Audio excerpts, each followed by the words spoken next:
rabbil alamin, wassalatu wassalamu ala asyrafil anbiya'i wal mursalin wa ala alihi wa sahbihi ajma'in. Mari para jamaah sekalian, kita mulai pengajian kita. Pelajaran tasawuf insyaallah akan dibahas tentang al-muhlikat, tentang di antara hal-hal yang dapat menghilangkan pahala dari amal-amal ibadah yang telah dikerjakan oleh seorang hamba Allah Subhanahu wa taala. Bismillahirrahmanirrahim. Maka yang pertama adalah di antara al-muhlikat, di antara kerjaan hati. Jadi ada kerjaan hati, ada kerjaan badan fisik. Kerjaan fisik atau badan adalah ibadah yang badan kita kerjakan, seperti sholat, puasa, kemudian zakat, haji. Kerjaan badan ini dalam ibadah kepada Allah Subhanahu wa taala harus wajib diiringi dengan kerjaan hati. Jadi apabila ditinjau secara hukum agama, pekerjaan badan kita dihukumkan sudah sah, misalnya sholat sudah dipenuhi syaratnya, sudah dipenuhi rukunnya, apalagi ditambah dengan yang sunnah-sunnahnya, secara hukum agama dihukumkan sah. Namun nanti untuk diterima di hadapan Allah Subhanahu wa taala, hati ini harus tidak boleh tercampur, terkontaminasi dengan al-muhlikat ini. Bila ada, maka yang menjadi masalah adalah amal-amal seorang hamba Allah Subhanahu wa taala akan menjadi ada tanpa ada pahala dari Allah Subhanahu wa taala.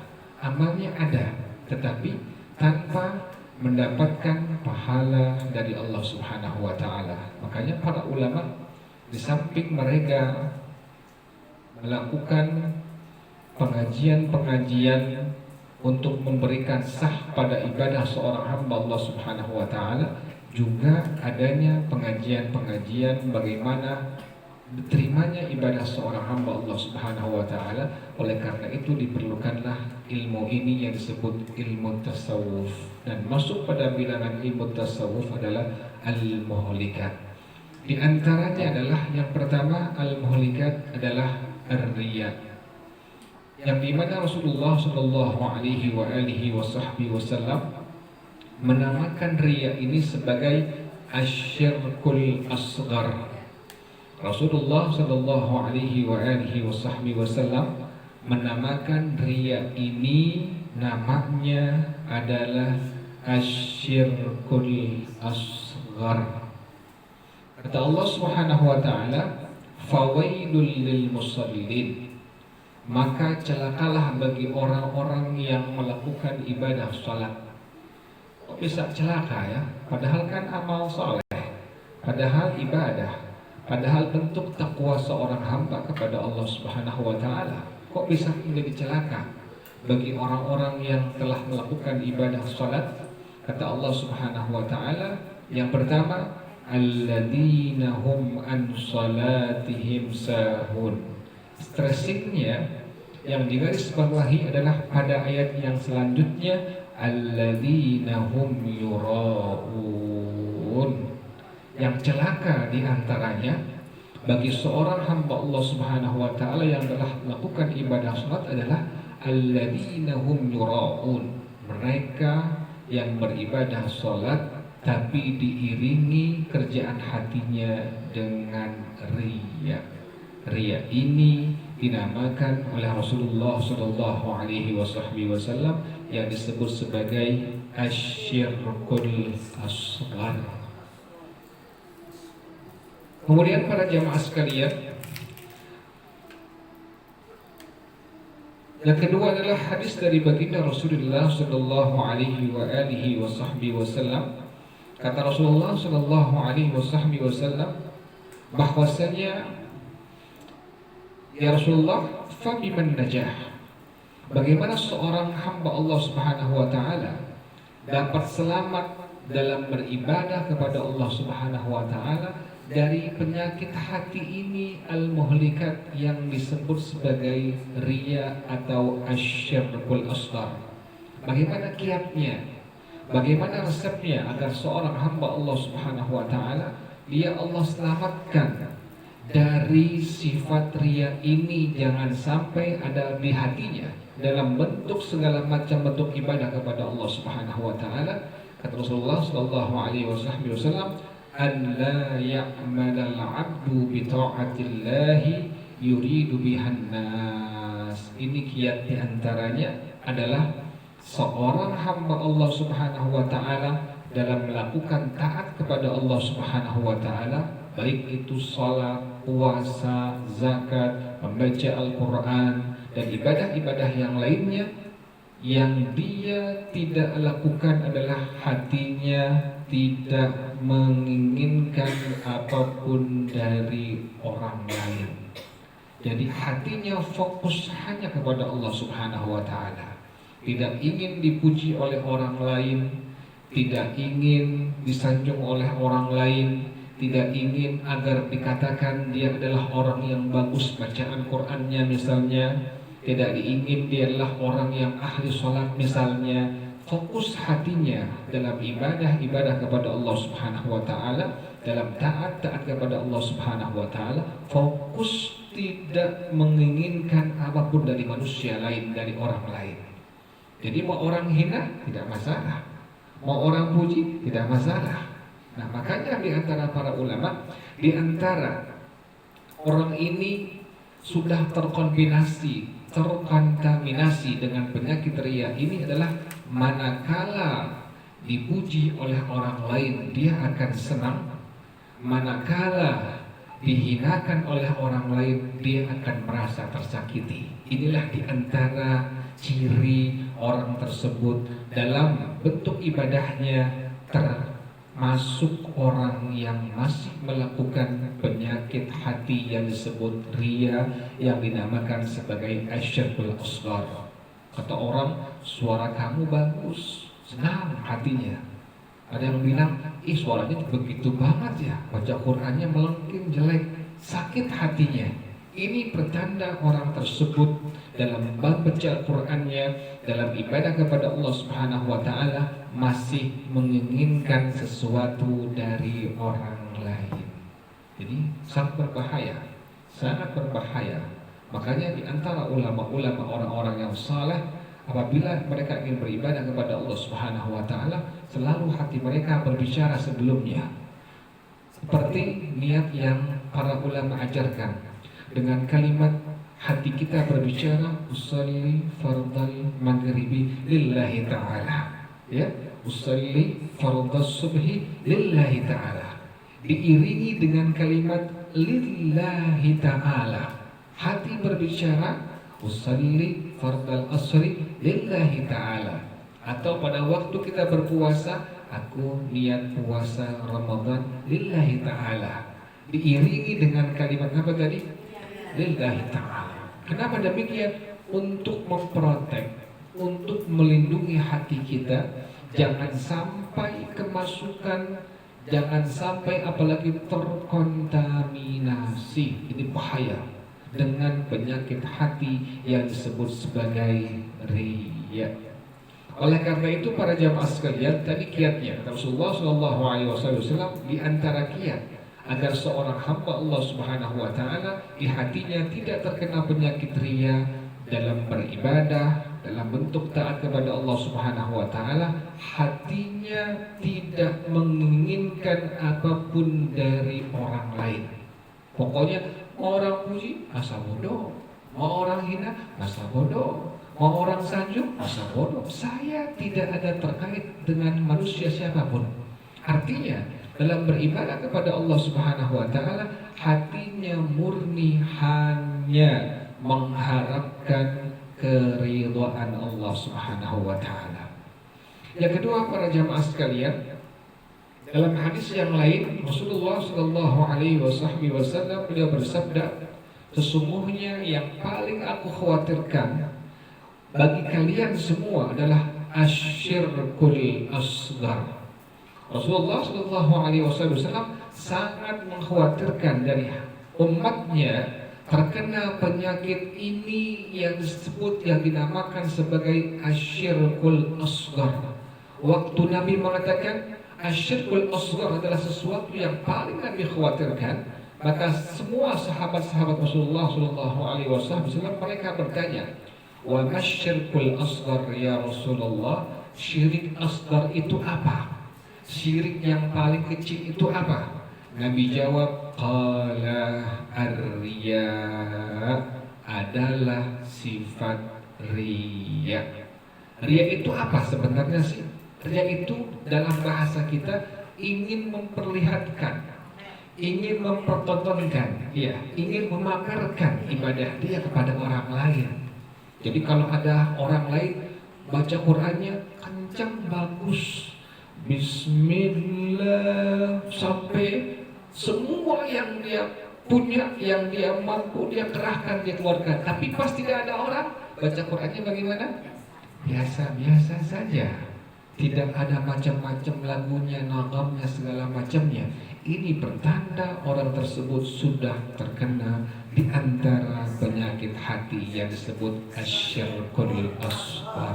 Makanya kita baca Quran, kan orang begitu, di belakang orang juga begitu. Kenapa demikian? Untuk memprotek hati kita jangan sampai terkena penyakit yang Nabi namakan asyirkul asghar. Bagaimana bahayanya? Rasulullah SAW sampai Nabi sangat mengkhawatirkan, sangat takut umatnya terkena penyakit ini, asyirkul asghar yang disebut sebagai riya. Kata Rasulullah SAW, yaqulullahu ta'ala yawmal qiyamah, idza jazal 'abida bi'amalihim. Maka nanti pada hari kiamat Allah apabila akan membalas ganjaran kepada semua hambanya masing-masing, kita semua masing-masing, saya, para jamaah sekalian, nanti kita masing-masing akan dibalas terhadap setiap perbuatan amal kita yang kita lakukan selama hidup di alam dunia oleh Allah Subhanahu wa taala. Sekecil apapun Allah akan balas, baik perbuatan saleh, amal baik atau amal yang buruk. Kata Allah Subhanahu wa taala, "Faman ya'mal mithqala dzarratin khairan yarah wa man ya'mal mithqala dzarratin syarran yarah." Sekecil apapun perbuatan baik kita kepada orang lain, kepada makhluk Allah luas, bisa kucing, bisa anjing. Kenapa demikian? Karena ada sebuah kisah, ada seorang pelacur yang sudah melacurkan dirinya selama berpuluh-puluh tahun, padahal dia sudah tervonis kalau sudah melacurkan diri adalah orang yang masuk pasti ke dalam nerakanya Allah Subhanahu wa taala. Satu waktu dia jalan, dia lihat ada seekor anjing yang sedang kehausan. Kemudian dia turun, dia buka sepatunya, kemudian dia ambil air dari sungai, kemudian dia berikan itu air yang sepatunya kepada seekor anjing tadi. Setelah itu kata Allah Subhanahu wa taala kepada semua para malaikatnya, wahai malaikatku, saksikanlah dengan sebab itu perempuan memberikan beberapa teguk kepada anjing yang sedang kehausan tadi, maka aku rahmati dia, aku ampuni kesalahannya. Subhanallah. Jadi luar biasa. Jadi hamba Allah Subhanahu wa taala nanti pada hari kiamat masing-masing, kata Rasulullah SAW, akan Allah balas terhadap perbuatan amal-amalnya, baik yang saleh ataupun perbuatan dosanya, Allah yang langsung balas pada hari kiamat. Kata Rasulullah SAW, idhabu ilal ladina kuntum tura'una fid dunya fanzuru hal tajiduna indahumul jazaa. Untuk orang yang melakukan sifat penyakit hati riya ini, khusus untuk mereka semua, kata Allah Subhanahu wa taala, kalian tidak ada balasannya dari kebaikan yang kalian kerjakan. Kata Allah Subhanahu wa taala, pergilah kalian kepada orang-orang yang dulu kalian selama hidup di alam dunia dalam beribadah kepada aku, kalian ingin memamerkan ibadah kalian ingin mempertontonkan ibadah kalian pada mereka semua. Apakah mereka dapat membalas kebaikan dari yang kalian kerjakan? Karena kalian semua beribadah kepada mereka semua. Karena mereka semua. Jadi Allah suruh minta pahalanya bukan dari Allah, tapi dari siapa? Dari orang yang mereka riakkan, dari orang yang mereka pamerkan amal-amal ibadahnya. Makanya sangat rugi bagi orang yang beribadah, bentuk ibadah banyak, baik itu membaca Quran, salat, qiyamul lail, ba'diyah, qabliyah, duha, witir, tasbih, istighfar, apapun untuk ibadah kepada Allah Subhanahu wa taala, pasti bila itu orang hatinya ada sedikit saja riya, ingin memamerkan dia punya amal ibadah kepada orang lain, tadi secara umum yang dia inginkan adalah orang lain, bukan Allah Subhanahu wa taala. Kata Allah Subhanahu wa taala, pergilah kalian minta pahala kepada orang yang dulu kalian beribadah karena mereka semua. Artinya bagaimana? Apakah ada pahala dari Allah? Tidak ada sama sekali. Allah suruh minta pahala kepada orang yang itu orang pernah berbuat amal soleh karena mereka semua. Berjamaahnya karena mertua, ya, kemudian qiyamul lailnya karena istri. Jadi bukan karena Allah, ada karenanya. Nah, itulah yang kedua yang merupakan hadis dari baginda Rasulullah sallallahu alaihi wasallam. Hadis yang ketiga, bersabda Rasulullah sallallahu alaihi wasallam, "Ista'idhu billahi min jubbil huzn." Minta perlindunganlah kalian kepada Allah Subhanahu wa taala dari satu lubang yang disebut sebagai lubang al-huzn, lubang yang penuh kesedihan nanti yang ada di akhirat di hadapan Allah Subhanahu wa taala. Kata Rasulullah SAW, berlindunglah kalian kepada Allah Subhanahu wa taala min jubbil huzn, dari sebuah lubang yang penuh kesedihan nanti di hadapan Allah Subhanahu wa taala. Maka para sahabat langsung mereka bertanya kepada Rasulullah SAW, wa ma huwa ya Rasulullah, yang disebut sebagai jubbul huzn, lubang yang penuh kesedihan ini apa ya Rasulullah? Kata Rasulullah SAW, qala wadin fi jahannam uidda lil qurra'il muradin, satu lembah di neraka jahanam yang dipersiapkan oleh Allah Subhanahu wa taala, yang dipersiapkan oleh Allah Subhanahu wa taala untuk siapa? Orang-orang yang membaca Al-Qur'an, di hatinya menginginkan orang lain atau pujian dari orang lain. Maka ini orang bukan mendapatkan pahala dari Allah Subhanahu wa taala, maka akan Allah jebloskan di sebuah lubang neraka jahanam yang disebut sebagai jubbul huzn. Ya Allah, jubbul huzn sangat menakutkan, lubang yang ada di neraka jahanam. Makanya paling utama dalam ibadah kita kepada Allah Subhanahu wa taala, sudah hati kita fokus hanya kepada siapa? Allah Subhanahu wa taala. Di sebelum baca Quran, ya Allah, saya niat baca Quran ya Allah, hanya mengharapkan keridhaan Engkau ya Allah. Baca Quran kita. Tadi sebelum ibadah yang lain seperti misalnya puasa, niat di hati kita, aku niat puasa senin karena Engkau ya Allah. Selesai, sudah. Artinya apa? Kita sudah protek hati kita. Jangan sampai setiap ibadah kita hanya karena orang lain atau ingin mendapatkan pujian dari orang lain. Yang keempat, para jamaah sekalian, ini hadis dari Sayyidina Abdullah bin Al-Barak radhiyallahu taala anhu. Ada seorang laki-laki berkata kepada Sayyidina Mu'adz bin Jabal. Sayyidina Mu'adz bin Jabal merupakan sahabat Nabi, orang yang sangat Nabi cintai, di antara sahabat yang Nabi sangat cintai, sampai Nabi mengatakan, ya Mu'adz, wallahi inni la uhibbuka. Wahai Mu'adz, ketahuilah sungguhnya saya benar-benar mencintai engkau. Makanya sunnah kita, manakala kita cinta karena Allah pada teman kita, pada saudara kita, ungkapkan kepada dia. Jadi seorang perempuan dengan perempuan yang lain, laki dengan laki lainnya, cinta karena Allah Subhanahu wa taala, karena kesolehannya, karena agamanya yang luar biasa, karena ibadahnya luar biasa. Kita cinta dengan itu orang karena kesolehannya. maka kita disunnahkan untuk mengungkapkan cinta kita kepada dia. Sebagaimana Rasulullah SAW, beliau mengungkapkan cinta kepada salah seorang sahabat beliau yang bernama Sayyidina Mu'adz bin Jabal radhiyallahu taala anhu. Sayyidina Mu'adz pernah diminta oleh salah seorang sahabat Nabi untuk menyampaikan satu hadis yang beliau langsung mendengar dari baginda Rasulullah SAW.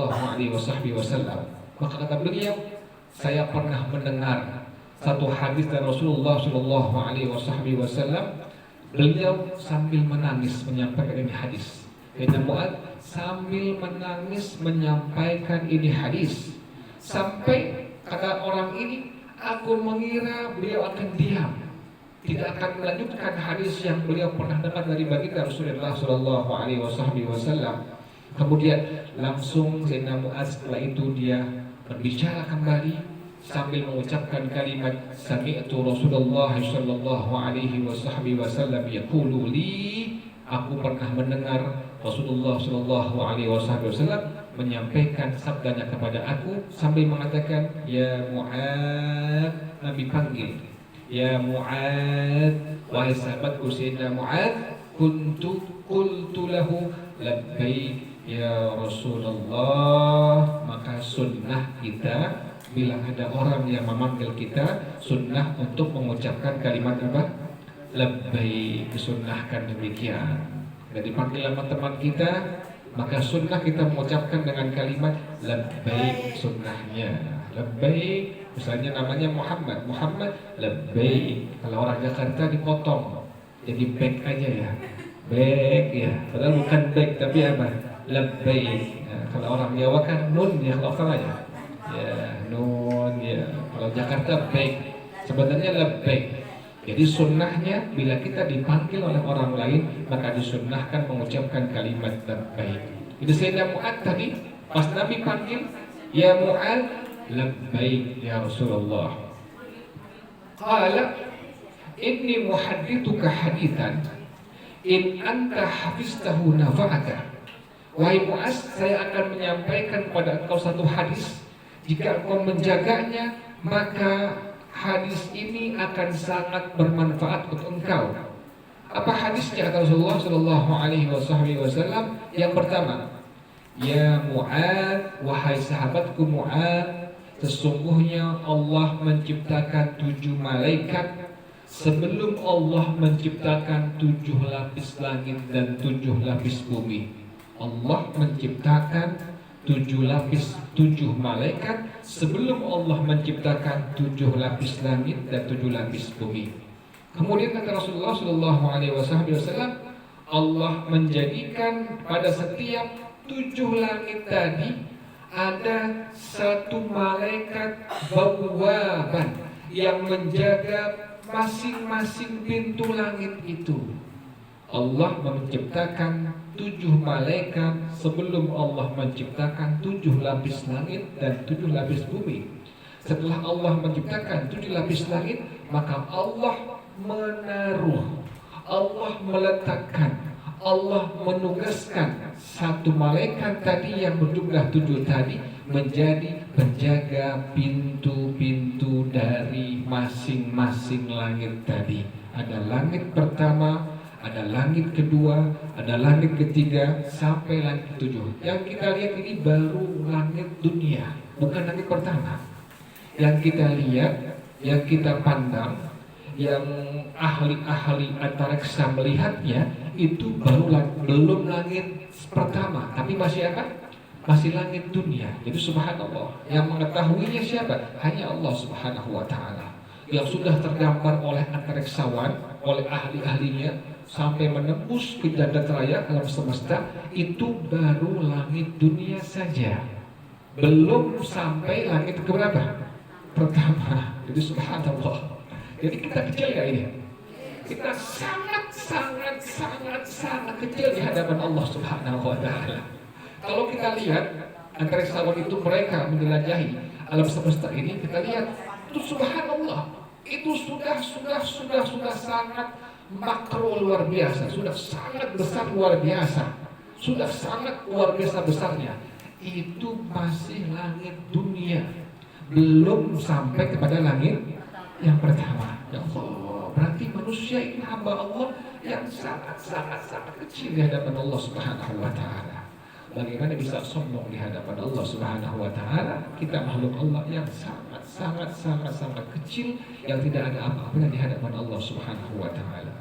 Jadi kata Allah demikian, kata Rasulullah demikian. Setiap langit itu ada satu apa tadi? Ada satu malaikat penjaga pintunya. Subhanallah.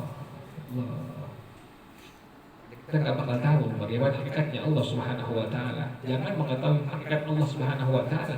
Matahari saja sampai hari ini ahli-ahlinya tidak mengetahui hakikatnya seperti apa matahari itu. Sampai hari ini satu makhluk Allah saja.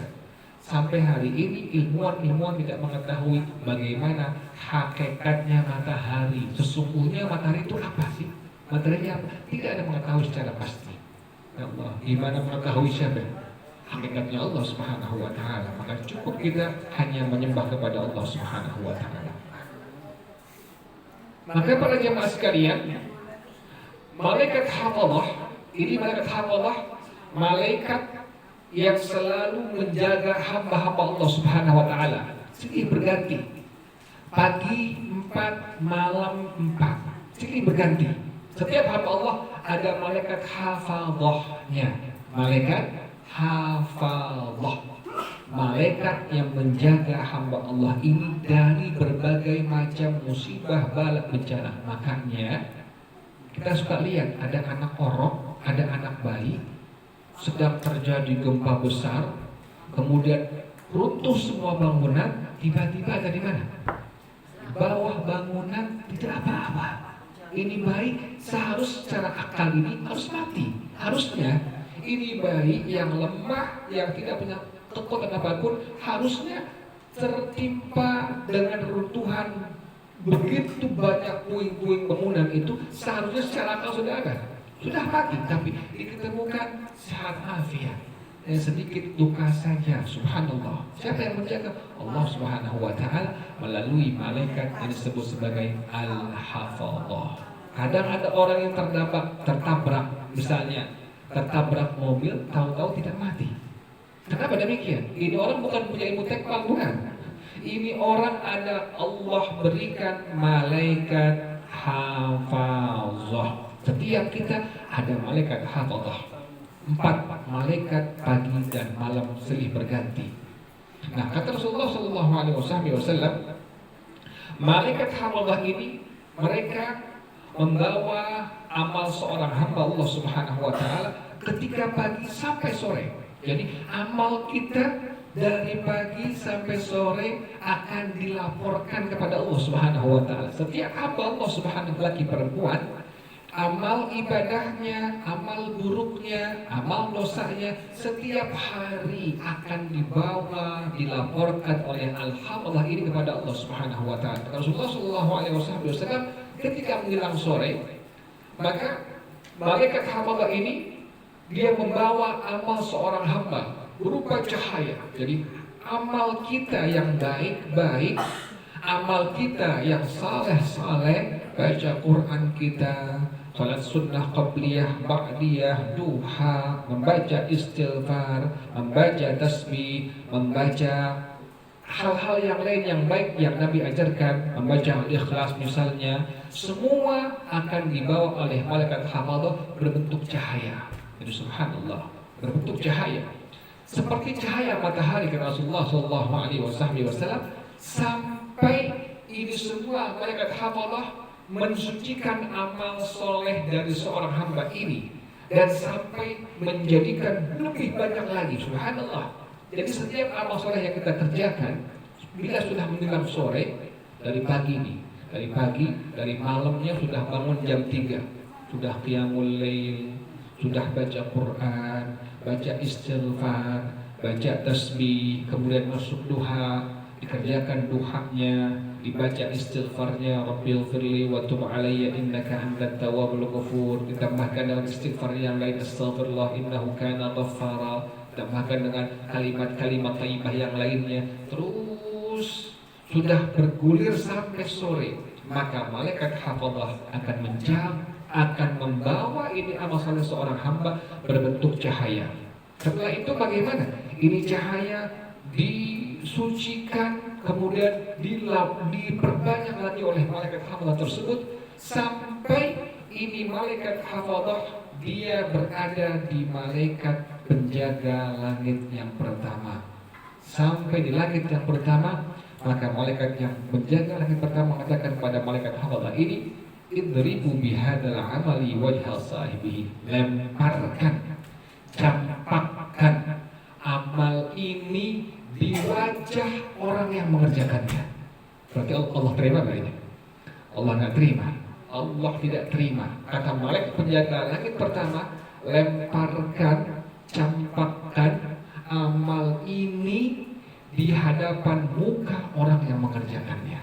Ya Allah. Kenapa demikian? Kata malaikat penjaga langit yang pertama ini, saya ini adalah malaikat sahibul ghibah yang mengetahui bila ada orang yang menggunjing orang lain, saya tahu dari Allah Subhanahu wa taala. Jadi ada malaikat yang mengetahui bila ini orang dari pagi sampai sore ada satu amalnya pernah menggunjing orang lain. Allah bahaya ini menggunjing orang lain. Itu orang dari mana mobilnya ya? Kan lakinya kerjanya baru sebulan udah beli apa? Iya ya, terus banyak itu. Iya ya, rumahnya baru kontrak sekarang beli bagus. Iya, dari mana duitnya ya? Terus digunjing itu orang. Ini orang-orang saleh padahal mengerjakan amal saleh. Pas amal-amal solehnya lagi sampai naik ke langit pertama, kemudian kata malaikat penjaga langit pertama ini mengatakan, campakkan amal-amal ini di muka orang yang mengerjakannya. Kenapa demikian? Kata ini malaikat, saya malaikat yang mengetahui adalah setiap ghibah yang dilakukan oleh setiap hamba Allah Subhanahu wa taala. Campakkan kepada dia. Kenapa demikian? Orang itu dalam beramal saleh ada terselip pernah menggunjing satu saudaranya atau bahkan lebih. Allah. Jaga lidah kita, jangan sampai apa? Jangan sampai menggunjing. Kalau ada yang menggunjing, kita bilang, maafin, jangan, dosa. Sayang ibadah kita, capek-capek dari malam. Bisa nggak kita gitu? Malah digosok makin apa? Jadi gosip. Kalau bisa nanti akan datang kita bilang maaf, jangan, nggak boleh dosa. Kita capek baca Quran, capek qiyamul lail, jangan, nggak boleh dosa. Temannya jadi soleha kok ini. Itu jadi orang yang ghibah itu amalnya sudah bagus. Pas sampai langit pertama, kata malaikat penjaga langit pertama, campakkan ke muka ini orang. Kenapa? Orang itu terselip ada menggibah saudaranya. Allah. Ini sangat mengerikan. Makanya Sayyidina Mu'adz langsung apa? Langsung menangis mendengar hadis dari baginda Rasulullah Sallallahu Alaihi Wasallam. Yang kedua kata Rasulullah, para jamaah sekalian, kemudian malaikat hafadah membawa lagi amal ibadah seorang hamba Allah yang lain lagi, dibawa. Kemudian tadi sama seperti yang pertama tadi, ini amal yang soleh penuh dengan cahaya, kemudian disucikan, dibanyakkan, diperbanyak lagi pahalanya dari Allah Subhanahu wa taala, nurnya dari Allah Subhanahu wa taala, maka sampai ke langit yang kedua. Sampai ke langit yang kedua, kemudian malaikat penjaga langit yang kedua mengatakan kepada malaikat hafadah ini, idribu bihadal amali wajhal sahibih. Wahai malaikat hafadah, lemparkan, campakkan amal ini yang saleh, yang penuh cahaya ini ke muka orang yang melakukannya. Kenapa demikian? Kata ini malaikat, saya malaikat adalah yang Allah berikan pengetahuan mengetahui kesombongan yang ada pada hati seseorang. Orang ini dalam beribadah kepada Allah Subhanahu wa taala diiringi ada kesombongan di hatinya. Campakkan dia amalnya, kembalikan dia, lemparkan dia di orang yang melakukan itu amal saleh. Ya Allah. Berarti amalnya Allah terima enggak? Enggak Allah terima amalnya. Tadi yang pertama gara-gara riba, yang kedua gara-gara apa?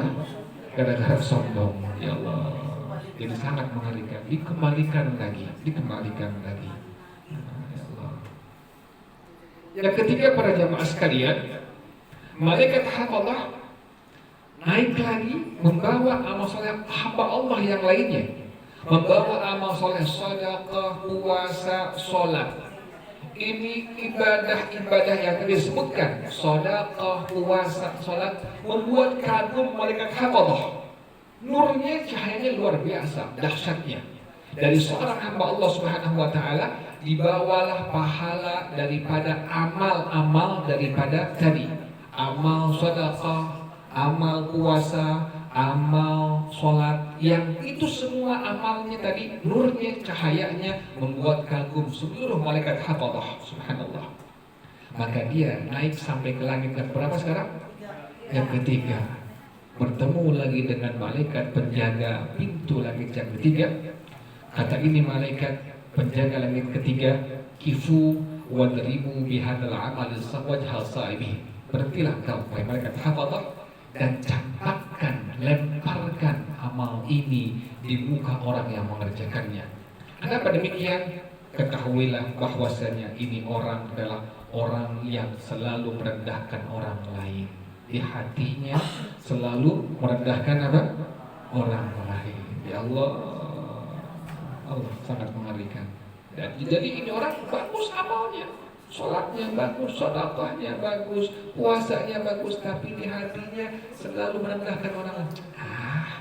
Itu orang baca Qurannya masih kurang bagus bacaannya, tuh begitu tuh. Itu orang sholatnya masih kurang bagus rukunya. Itu orang bacaan-bacaannya masih kurang fasih. Jadi dia merasa lebih apa? Lebih baik dari orang lain, selalu merendahkan orang lain. Maka seluruh amal-amal tiga tadi, sedekahnya, puasanya, sholatnya, langsung diperintahkan oleh malaikat penjaga pintu yang ketiga langit ini, campakkan, lemparkan di wajah orang yang mengerjakannya tersebut. Ya Allah. Udah berapa itu? Udah 3 malaikat. Kemudian para jamaah sekalian, malaikat hafallah naik kembali membawa amal-amal saleh dari seorang hamba Allah Subhanahu wa taala, yang ini amal saleh berkilauan. Saking bagusnya, saking terangnya ini cahaya, berkilauan seperti bintang yang berkilauan. Setelah itu, ini malaikat melihat amal saleh orang ini, hamba Allah ini, ada suaranya. Dari apa? Dari tasbihnya, dari sholatnya, dari hajinya, dari umrohnya. Masya Allah, haji ini, haji umroh. Jadi orang itu tidak bisa terselamatkan dari penyakit hati sekalipun sudah haji, sekalipun sudah apa? Sudah umroh. Allah sangat mengerikan. Makanya setiap ibadah kita, dari sholat kita, puasa kita, haji kita, umroh kita, baca Quran kita, sudah hati kita satu fokus, jangan kepada manusia, hanya kepada siapa? Hanya pada Allah Subhanahu wa taala, dan hati kita bersihkan. Pokoknya lihat orang itu, dia lebih baik dari saya. Lihat anak kecil, ini anak kecil lebih baik dari saya. Ini anak kecil tidak berdosa. Lihat orang lain, dia ibadahnya lebih baik daripada saya masih belepotan dosa. Jadi selalu melihat dirinya selalu kurang, selalu berdosa. Tapi lihat orang selalu apa? Selalu lebih baik daripada dirinya. Itu yang paling bagus, yang paling sempurna ibadah dalam beribadah kepada Allah Subhanahu wa taala. Kan suka ada orang yang belum haji, itu orang kan begitu ya. Atau orang belum umroh, saya dong udah umroh dong. Makanya ada salah seorang ulama yang bernama Sayyidina Sufyan Ats-Tsauri rahimahullah. Pada waktu beliau bertamu pada seorang muridnya, kemudian biasa kan kalau orang haji umrah suka datangin kan ya bertamu ya. Bertamu ini Sayyidina Sufyan Ats-Tsauri ke salah satu rumah muridnya, kemudian disuguhkan kurma. Kurmanya kurma yang dibeli bukan pada waktu dia haji. Maka ini suami bilang kepada istrinya, Bu, tolong ambilin kurma yang tadi, yang kemarin kita haji. Langsung Sufyan Ats-Tsauri mengatakan, saya pulang. Ditanya, kenapa wahai Sufyan Ats-Tsauri? Engkau ini sudah melakukan perbuatan ria. Gara-gara cuma ngomong Bu, tolong ambilin korma yang kemarin kita apa? Kita pergi haji. Ya Allah gitu doang ya. Makanya kalau bukan udah nggak usah bilang ini beli di Madinah nih, ini beli di Mekah nih, ini korma ini. Orang demen ya, ini air zam-zam bawanya perjuangannya capek ini. Nggak usah, udah subuhkan aja. Iya, kadang-kadang kan begitu orangnya kalau haji suka ada pamernya. Itu tidak usah. Kenapa demikian? Akan merusak dari pahala haji umrah. Ini yang ketiga. Yang keempat, ada malaikat hafallah membawa. Ini orang amalnya luar biasa. Kemudian apa yang dibawa pahala amal ibadahnya, amal tasbihnya, amal salatnya, amal hajinya, amal umrahnya, sampai naik ke langit berapa ini sekarang? Langit yang keempat. Maka malaikat penjaga langit keempat ini mengatakan pada malaikat hafallah ini, hifu wadribu bihadal amali wajhal sahibi. Diamlah, berhentilah wahai kalian malaikat hafallah, kemudian campakkan, lemparkan amal ini di hadapan muka orang yang melakukannya. Kenapa demikian? Kata ini malaikat penjaga langit yang keempat, pintu yang keempat, ana sahibul ujub. Saya ini malaikat yang Allah berikan tahu orang itu melakukan ujub. Ujub itu kagum dengan dirinya telah melakukan amal-amal saleh. Kagum. Pas lagi baca Quran, Bismillahirrahmanirrahim. Dia merasa apa? Kagum. Bagus suara saya ya. Bagus suara saya ya. Allah. Pas lagi azan, Allahu Akbar, Allahu Akbar. Kagum hatinya. Hatinya kagum dengan azan yang dia kumandangkan. Lupa dengan Allah Subhanahu wa taala. Bagus suara saya ya. Kayak azan Madinah ya. Seperti itu doang. Maka ini malaikat bilang, saya ini malaikat yang Allah kasih tahu bila ada hamba Allah yang melakukan ujub. Ujub itu kagum dengan setiap amal-amal ibadah yang dia kerjakan. Maka kata ini malaikat, Allah merintahkan aku bahwa jangan sampai ada amal-amal saleh yang terselipi dengan sifat ujub ini. Maka tadi campakkanlah amal-amal tadi di wajah orang yang mengerjakannya. Sudah berapa ini? Keempat. Ini menjadi hadis, jadi warning buat kita semua, untuk saya, untuk para jamaah sekalian, agar hati kita harus lebih fokus hanya kepada Allah Subhanahu wa taala, tidak kepada manusia, tidak kepada orang lain. Yang kelima para jamaah sekalian, malaikat hafazah membawa lagi amal-amal saleh seorang hamba Allah Subhanahu wa taala sampai sudah kepada langit yang kelima. Maka ini amal saleh diarak-arak, karena saking hebatnya ini amal saleh, diarak oleh malaikat semuanya. Tahu kan diarak ya? Malaikat kan diarak ya. Ini malaikat mengiringi amal saleh, diarak-araki oleh di seluruh daripada malaikat-malaikat dari langit pertama, kedua, ketiga sampai kelima. Malaikat mengiringinya, malaikat mengarak-arakinya terus sampai ke langit kelima. Saking luar biasanya ini amal saleh seorang hamba Allah Subhanahu wa taala. Pas sampai ke langit yang kelima, di pintu langit yang kelima, maka malaikat penjaga langit yang kelima tadi mengatakan kepada malaikat hafazah seluruhnya, kifu wadribu bihadzal amali wajhal sahibi. Diamlah kalian semua di sini dan campakkan, lemparkan amal saleh ini di muka, di wajah orang yang mengerjakannya. Kenapa demikian? Kata ini malaikat penjaga langit, pintu langit yang kelima, ana malakul hasabi innahu kana yahsudun nas. Sesungguhnya saya malaikat yang Allah kasih tahu bila ada orang yang hasad kepada orang lain. Hasad ini adalah penyakit hati. Kalau ada orang yang Allah berikan nikmat, dia pengennya nikmat itu hilang, Allah cabut dari orang itu. Misalnya tetangganya beli mobil, dia yang pakai koyo, dia musik. Kan padahal bukan duit dia, kan bukan minta duitnya sama dia, bukan. Dia hasil kerja, hasil dagang, hasil usaha, tetangganya, beli mobil, dia sakit perut, ya seperti itu.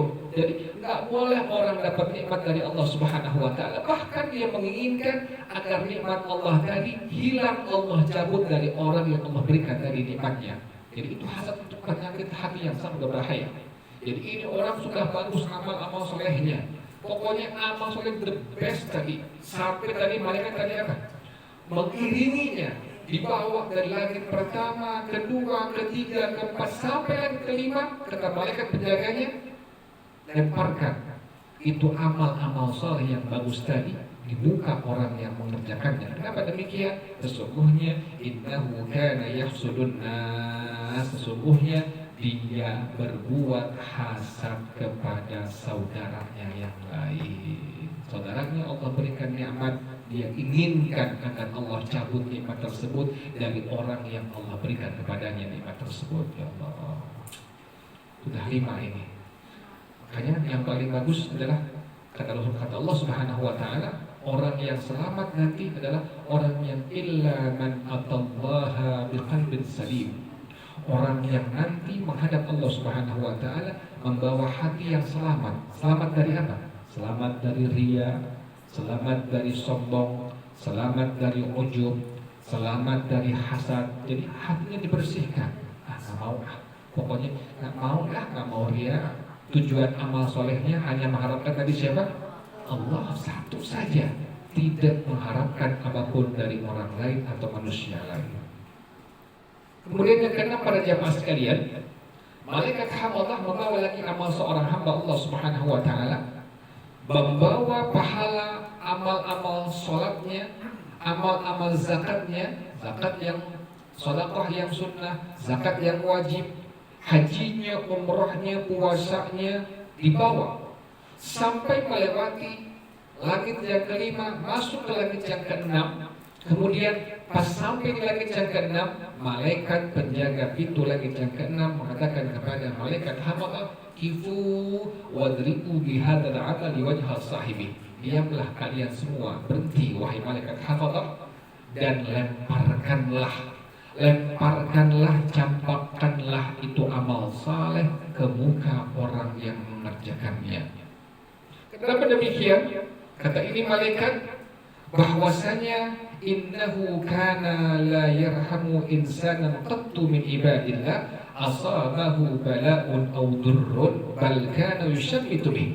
Sesungguhnya ini orang tidak pernah mengasihani, tidak pernah menyayangi makhluk Allah yang lain, terutama manusia hamba Allah Subhanahu Wa Taala.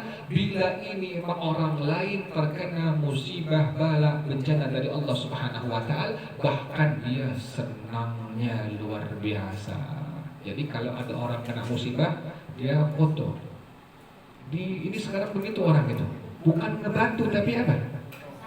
Foto selfie, bahkan dimasukin di status. Ya Allah, itu kan udah nyakitin orang lain, seolah-olah dia senang terhadap musibah, bencana, ujian yang Allah berikan pada hamba Allah yang lain. Makanya kita yang sudah mengerti, sudah tahu, sudah tidak perlu itu. Tidak perlu apa?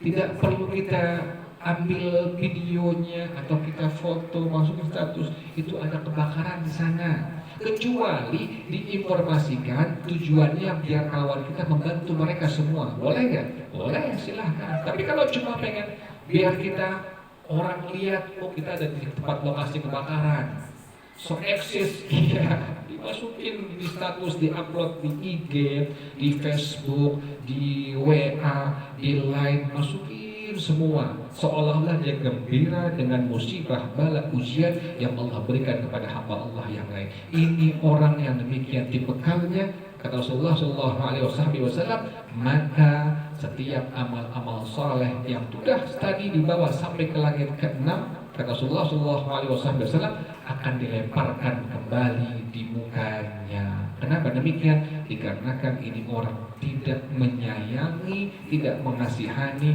hamba Allah yang lain yang terkena musibah dari Allah Subhanahu Wa Taala. Ya Allah, sangat mengerikan ya. Jadi kita gak bisa aman. Jadi kita benar-benar harus apa? Maksimal. Yang disebut sebagai mujahadah.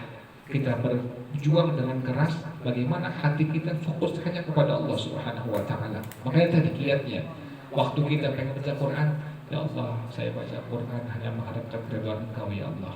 Baca Quran kita. Jadi manakala ada orang yang bilang suara kamu jelek, kita masa bodoh. Orang kita bukan dengan dia, kita dengan siapa fokusnya? Dengan Allah Subhanahu wa taala. Ada yang muji kita, ih bagus suaranya. Kita nggak ada masalah hati kita. Memang kita bukan fokus ke dia, kita fokus hanya kepada Allah Subhanahu wa taala. Itu yang Allah katakan, orang yang akan selamat nanti mendatangi Allah Subhanahu wa taala adalah illa man atallaha biqalbin salim. Nah, dari Sayyidina Mu'adz dari awal sudah menangis beliau itu karena tadi mendengar hadis Nabi sangat menakutkan. Ini merupakan warning untuk saya dan untuk para jamaah sekalian. Yang keberapa sekarang ini? Yang ketujuh.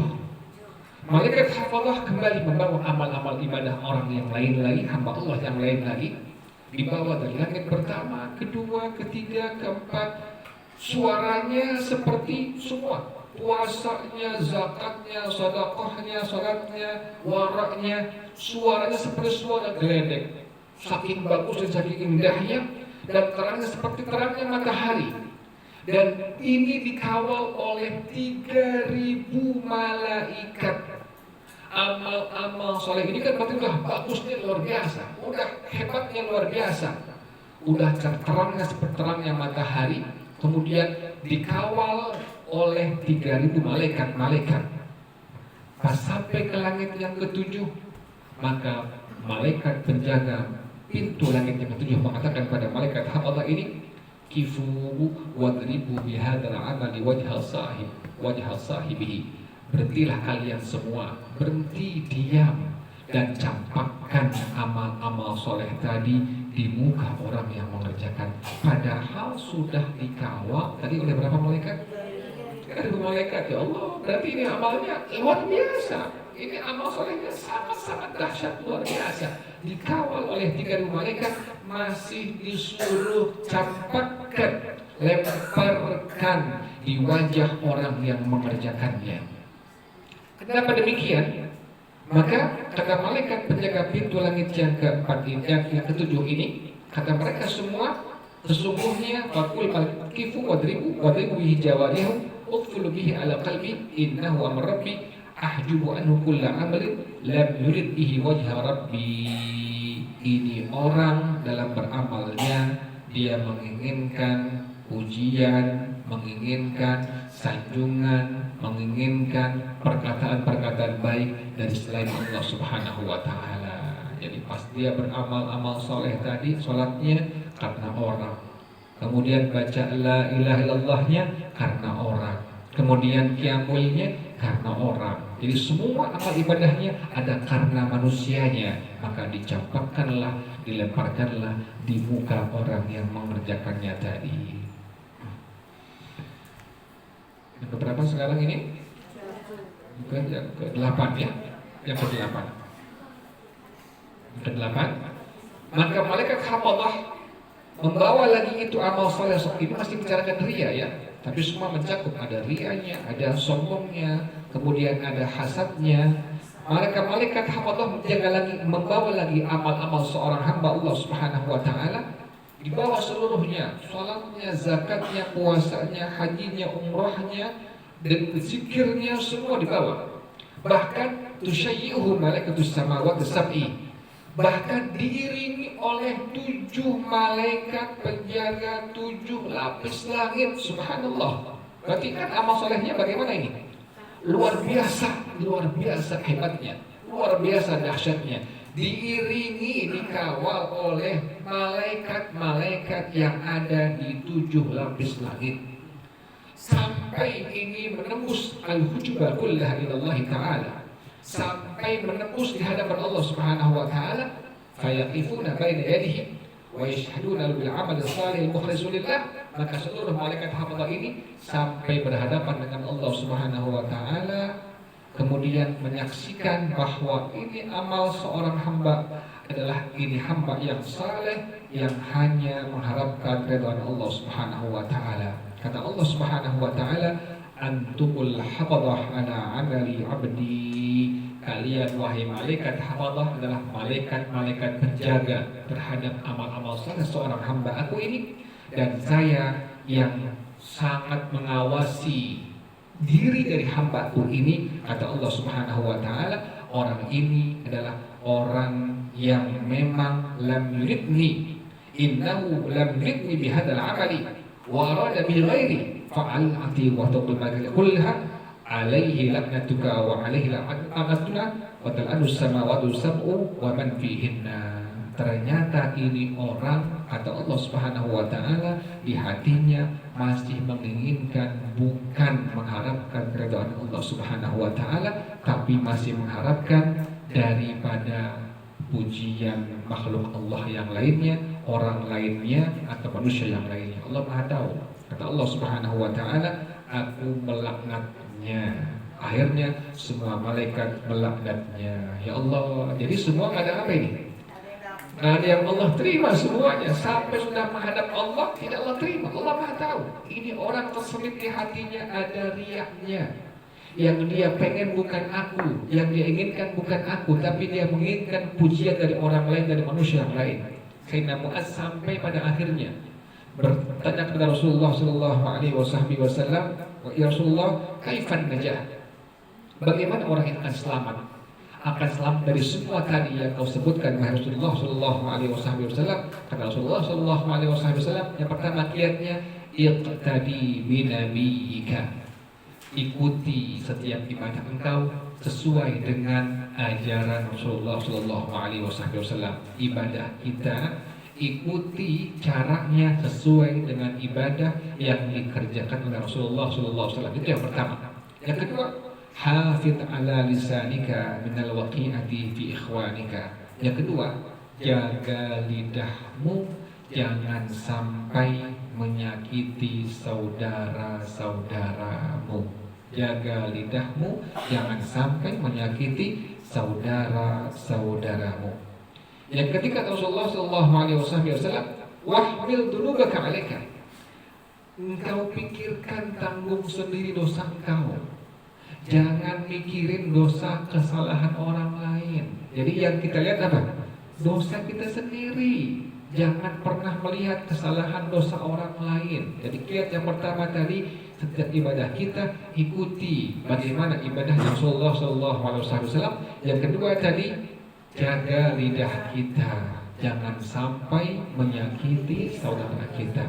Yang ketiga tadi, tanggung, pikirkan dosa sendiri, jangan menanggung memikirkan dosa orang lain. Yang keempat, kata Rasulullah sallallahu alaihi wasallam, wala tuzakki nafsaka bidamihim. Jangan engkau sucikan diri engkau, jangan sok suci. Ya. Jangan apa?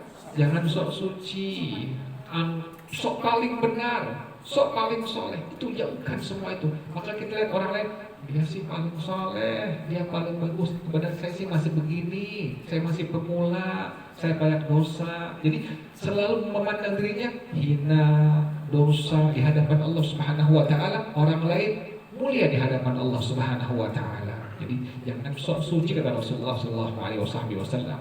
Jadi yang pertama tadi, ikuti dalam ibadah kita sesuai dengan yang Nabi kerjakan.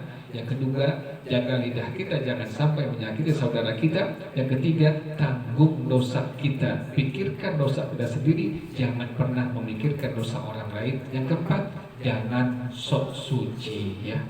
Yang kelima, wala tarfa' nafsaka 'alaihim. Selalu kita rendah hati di hadapan orang lain. Selalu rendah hati di hadapan orang lain. Jadi jangan merasa apa? Jangan merasa kita lebih dari orang lain. Jangan. Selalu rendah hati di hadapan orang lain. Di hadapan siapapun, selalu kita merasa rendah hati di hadapannya. Yang keberapa ini kemudian? Yang keenam, janganlah kau masukkan wala tadkhul amalan dunya fi al-akhirah. Jangan sekali-kali memasukkan amal dunia untuk amal akhirat. Baca Al-Waqi'ah biar kaya, yang doa biar rezekinya lancar. Tuh, itu penyakit itu. Doa kerjain 4 rakaat biar rezekinya Allah kasih lancar. Boleh gak? Boleh. Tapi sudah terselip dengan apa tuh? Dengan amal-amal dunia. Baca istighfar biar rezekinya, duitnya ngalir terus. Nah, udah mulai itu. Udah mulai amal akhiratnya kemasukan amal dunia. Jadi gimana kita ya? Ya Allah. Ya Allah. Artinya bagaimana? Sudah kerjakan saja. Nabi memberikan informasi dalam hadisnya, orang yang baca surah Al-Waqiah tidak akan fakir selama-lamanya. Baca saja, bukan tujuan. Orang itu kebanyakan dibaca jadi tujuan. Nabi menyampaikan hal tadi sebagai tasyji'an tahridan lana, untuk memberikan kita motivasi untuk membaca surah Al-Waqiah. Solusinya ada, jangan ke dukun, jangan paranormal. Kemudian bagaimana hati kita? Sudah baca saja. Jangan kita jadikan sebagai apa tadi? Sebagai tujuan kita. Oh, pokoknya baca Al-Waqiah pasti kayak ini. Begitu. Jadi artinya hati itu sudah apa? Sudah terselip urusan apa tadi? Urusan dunia. Jadi gimana ya? Pengen tahajud kah? Biar solusi ini yang Allah berikan, tahajud lewat tahajud, sama seperti itu. Jadi kerjakan saja. Kalau sudah kerjakan, ini kata para ulama kiatnya, yang menjadi kiat yang paling utama kata para ulama, man aslaha bainahu wa bainallah aslahallahu umurahu kullahu. Ini kiat dari para ulama. Orang yang memperbaiki hubungannya dia dengan Allah Subhanahu wa taala lewat duha, lewat membaca Al-Waqiah, lewat qiyamul lail, lewat membaca Al-Qur'an. Kata para ulama, Allah akan memperbaiki urusan-urusannya, dunianya dan akhiratnya seluruhnya. Jadi bagaimana caranya? Sudah Al-Waqiah, baca saja. Di hati kita jangan sampai ada apa? Jangan sampai dunia, jangan sampai ada seperti itu. Duha, kerjakan saja. Jangan sampai biar lancar, biar usaha saya lancar. Gak usah seperti itu. Kerjakan saja duhanya 2 rakaat minimal atau sampai 8 rakaat maksimal. Jadi demikian Rasulullah SAW. Yang keberapa tadi? Yang ke-6 ya? Yang ke-6 tadi ya? Jangan memasukkan amal dunia kepada amal akhirat. Yang ke-7 kata Rasulullah SAW, wala tatakabbar fi majlisika. Jangan engkau sombong di tempat duduk engkau. Bagaimana sombong definisinya? Sombong itu menolak kebenaran dan meremehkan orang lain. Itulah sombong. Dalam agama yang disebut sebagai sombong adalah menolak kebenaran. Masa begitu baca Quran yang benar? Begitu orang sudah dikasih tahu sama temannya, itu panjangnya 2 harokat, kamu tadi bacanya bukan 2 harokat tapi 5 harokat. Yang betul 2 harokat. Kata dia, saya dari kecil baca seperti itu. Itu namanya sombong itu orang pada hukum agama.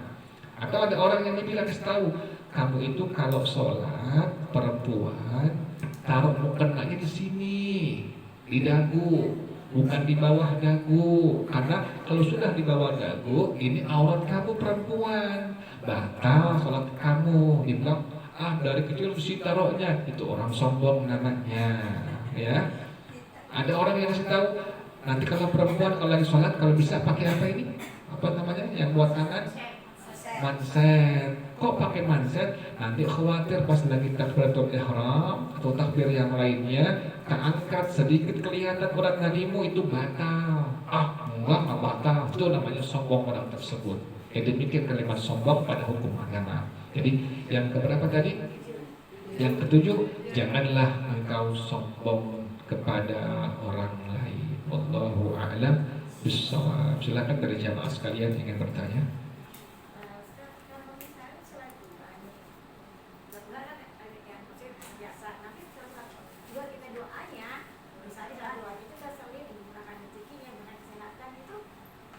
Boleh minta kepada Allah bebas, tapi jangan duhanya jadi tujuan untuk rezeki. Jadi kalau minta kepada Allah bebas, mau minta rezeki yang banyak, yang berkah, mau minta apalagi misalnya hal-hal yang berkaitan urusan dunia bagus, lebih baik lagi, tidak masalah. Meminta kepada Allah silakan, tidak apa-apa. Tapi di hati kita jangan pada waktu mengerjakan duha terselip urusan dunia tadi. Ya, kerjakan saja sholatnya. Setelah duha, minta kepada Allah, ya Allah, berikanlah kepada aku uang yang halal, yang penuh dengan keberkahan, yang banyak, yang tidak capek untuk meraihnya. Boleh seperti itu namanya doa seorang hamba, permohonan seorang hamba kepada Allah Subhanahu wa taala disyariatkan dan diperbolehkan. Yang tidak diperbolehkan mengerjakan duha tujuannya untuk urusan dunianya. Itu yang tidak diperbolehkan. Jadi jangan salah paham ya.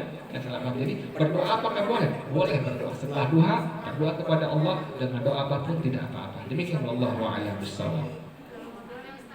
Ya silakan.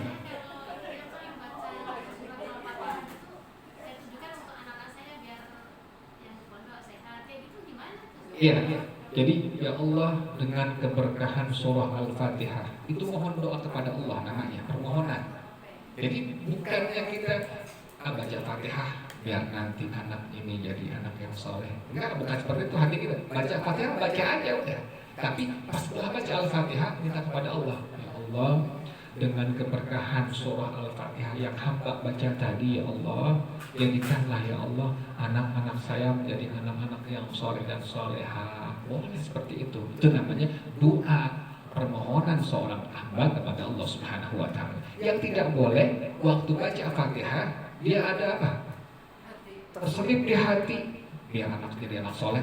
Itu yang tidak diperbolehkan pada hukum agama. Jadi bedakan antara doa dengan apa? Permohonan dengan tadi diselipkan. Tadi membaca Al-Waqiah di hatinya tujuannya apa?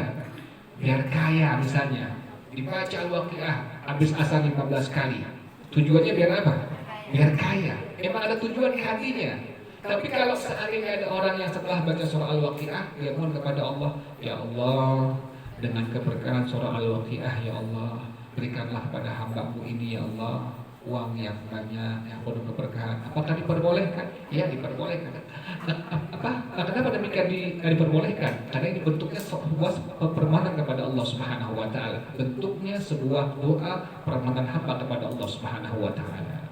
Demikian Allahu a'lam bishawab. Jadi bedakan ya. Saya kan kalau baca surah Al-Mulk itu umpamanya malam ini lupa gitu ya. Saya sampai bangun lagi antara dulu berharap tidak terhindar siksa kubur bagaimana? Iya.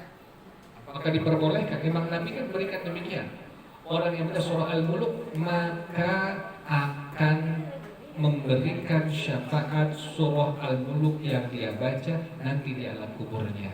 Kan sampai ada sahabat Nabi yang pas waktu menggali kubur sahabat yang lain, tahu-tahu tiba-tiba ini sahabat yang sudah mati duduk di tempat kuburnya, duduk sambil membaca surah apa? Al-Mulk. Ini sahabat langsung keluar dari kubur ini, sahabat yang tadi mati tapi masih duduk di tempat kuburnya baca surah Al-Mulk, langsung mengadu kepada Rasulullah SAW, ya Rasulullah, tadi kami gali kubur sahabat A. Pas kami kubur, tahu-tahu itu sahabat lagi apa? Lagi duduk, lagi baca surah Al-Mulk. Kata Nabi apa?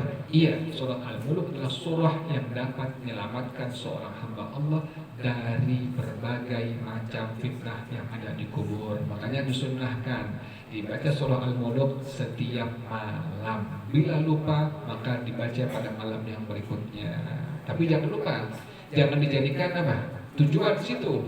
Asal tahu saja, oh iya, surah Al-Mulk yang dibaca akan berikan syafaat pada pembacanya. Tadi diantaranya akan Allah hindarkan dari fitnah yang ada di alam kubur. Demikian, wallahu a'lam bishawab. Kalau ada orang yang memberikan santunan yatim, terus undang kan Pak, Ustaz mengundang pengajian apa? Itu ria atau apa? Atau syiar? Tinggal hatinya itu orang bagaimana. Biasanya ini pasti terselip. Biasanya pasti terselip, udah pasti itu. Lebih bagusnya bagaimana? Lebih bagusnya sudah kita diam-diam saja. Amplopnya, uang kita amplopin, suruh anak kita. Sudah, selesai. Itu lebih menjaga hati kita. Ketimbang dikumpulin tuh anak yatim, ya Allah kesian kita. Sampai berjam-jam dapat 50.000 lagi, ya Allah. Artinya apa?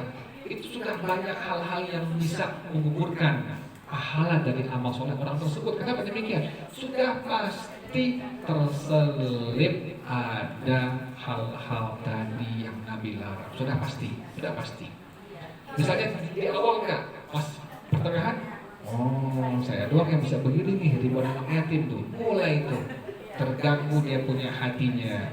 Amal saleh dia satu pun tidak ada pahala dari Allah Subhanahu wa Ta'ala. Jadi tadi bagusnya bagaimana? Bagusnya kita saja ambil amplop, kita beli amplop kosong, isi duit, bagi-bagi untuk itu anak yatim dan sekitar lingkungan kita. Suruh anak kita, pembantu kita bagi-bagi mereka semua. Itu lebih bagusnya demikian. Allah a'lam bishawab. Ya, silakan.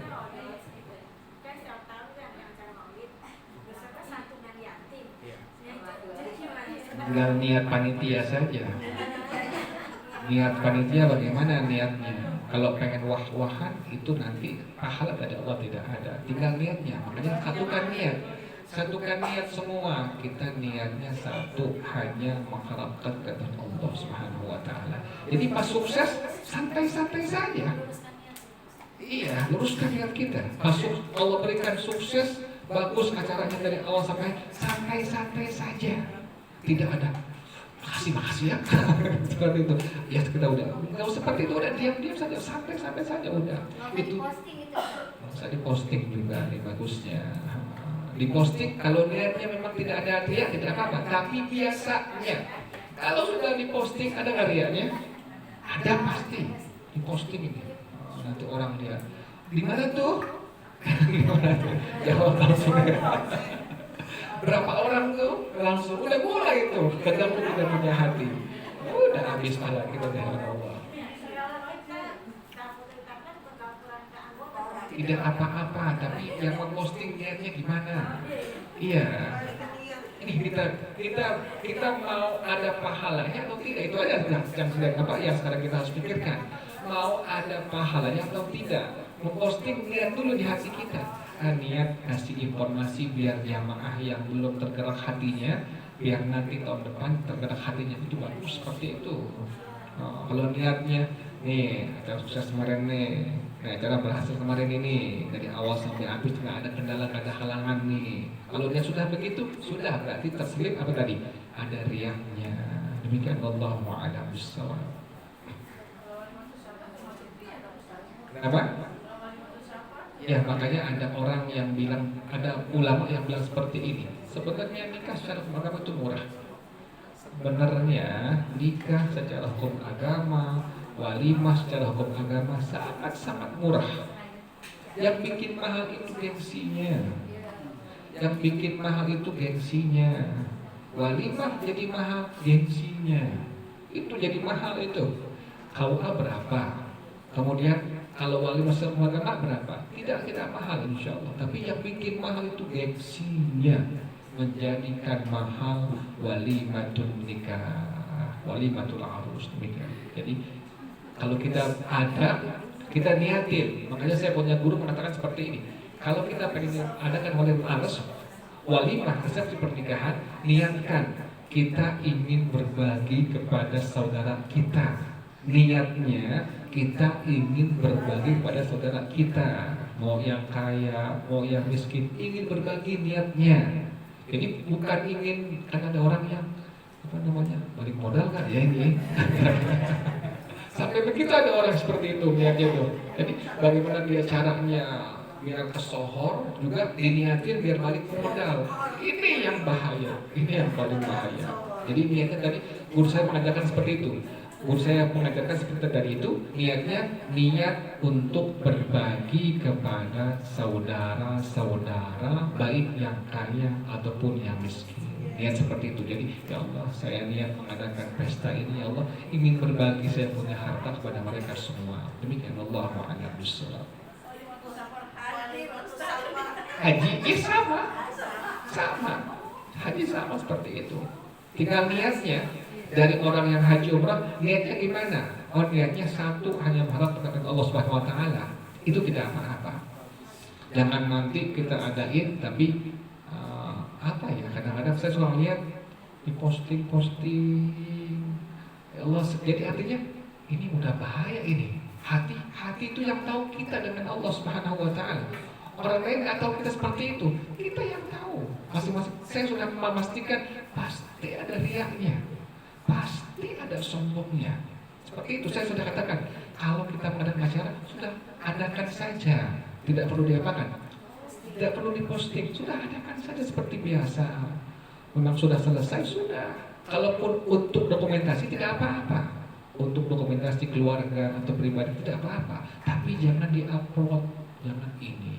Ada yang lebih sangat yang sangat saya sayangkan, lagi ibadah di tawaf di Mekah itu, di Ka'bah Baitullah, sampai di foto, ada yang sampai live itu. Ya Allah, saya bilang, untuk apa itu? Nggak ada manfaatnya di hadapan Allah. Ada lagi wukuf di syuting sampai live dengan teman-temannya semua.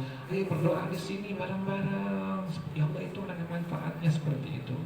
Jadi kita khawatir, dan saya memastikan pasti ada apanya, ada riya di hatinya. Demikian, Allahu a'lam bishawab. Ya sudah. Al-Fatihah. A'udzu billahi minasyaitonir rajim. Bismillahirrahmanirrahim. Alhamdulillahi rabbil alamin, arrahmanir rahim, maliki yaumiddin. Iyyaka na'budu wa iyyaka nasta'in. Ihdinas siratal mustaqim, siratal ladzina an'amta 'alaihim غير المغضوب عليهم ولا الضالين آمين. بسم الله الرحمن الرحيم. الحمد لله رب العالمين حمدا يوافي نعمه ويكافئ مزيده. يا ربنا لك الحمد كما ينبغي لجلال وجهك ولعظيم سلطانك. سبحانك لا نحصي ثناء عليك أنت كما أثنيت على نفسك. فلك الحمد حتى ترضى ولك الحمد إذا رضيت ولك الحمد بعد رضا. اللهم صل وسلم على سيدنا محمد وعلى آل سيدنا محمد. يا حي يا قيوم يا بديع السماوات والأرض. اللهم اهدنا بهداك واجعلنا ممن يسارع في رضاك ولا تولنا وليا سواك ولا تجعلنا ممن خالف أمرك وعصى. حسبنا الله ونعم الوكيل ولا حول ولا قوة إلا بالله العلي العظيم. ربنا تقبل منا إنك أنت السميع العليم وتب علينا إنك أنت التواب الرحيم. ربنا آتنا في الدنيا حسنة وفي الآخرة حسنة وقنا عذاب النار. يا ذا الجلال والإكرام يا أرحم الراحمين. Baca bersama-sama. Rabbi ighfirli wa liwalidayya warhamhuma kama rabbayani shaghira. Rabbi ighfirli wa liwalidayya warhamhuma kama rabbayani shaghira.